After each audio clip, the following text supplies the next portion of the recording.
முதலில் சர்டிபிகேட்டை பெற்ற எம்ஜிஆர் சிவாஜி திரைப்படங்கள் என்ற ஒரு சுவாரஸ்யமான தகவலை பற்றி பார்க்கலாம். வாங்க பதிவிற்குள் போகலாம். எம்ஜிஆர் மற்றும் சிவாஜியின் யதார்த்தமான நடிப்பையும் அத்துடன் சினிமா மூலம் மக்களுக்கு நல்ல கருத்துக்களை சேர்க்க வேண்டும் என்று திரையுலகத்தினர் ஒரு சில கோட்பாடுகளை வைத்து முன்னுதாரணமாக இருந்திருக்கிறார்கள். ஆனால் அப்படிப்பட்ட இவர்களுடைய படத்திற்கே சர்டிபிகேட் கொடுக்கப்பட்டிருக்கிறது.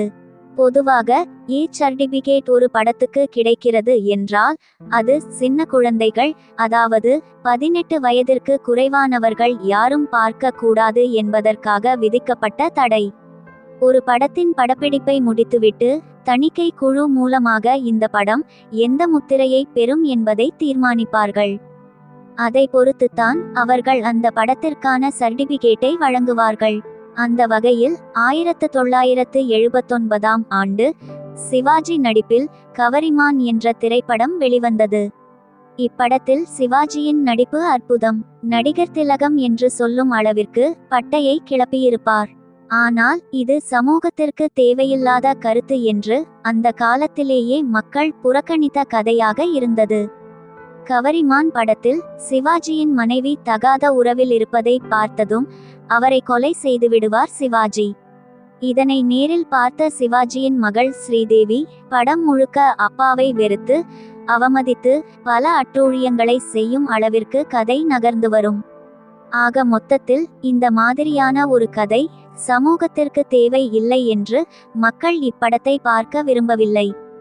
இதனால் சின்ன குழந்தைகள் இந்த படத்தை பார்க்க கூடாது என்று இப்படத்திற்கு சர்டிபிகேட் வழங்கப்பட்டது. இதே மாதிரியே முதலில் தமிழில் சர்டிபிகேட் வாங்கிய திரைப்படம் என்னவென்றால் எம்ஜிஆர் நடிப்பில் 1951ஆம் ஆண்டு வெளிவந்த மர்மயோகி என்ற திரைப்படம். இப்படத்தின் கதையானது அமானுஷ்ய சக்தியை வைத்து பல காட்சிகள் பயப்படும் அளவிற்கு அந்த காலத்திலேயே எடுக்கப்பட்டதால் அப்பொழுது இருந்த மக்கள் இந்த படத்தை பார்க்காமல் புறக்கணித்தார்கள்.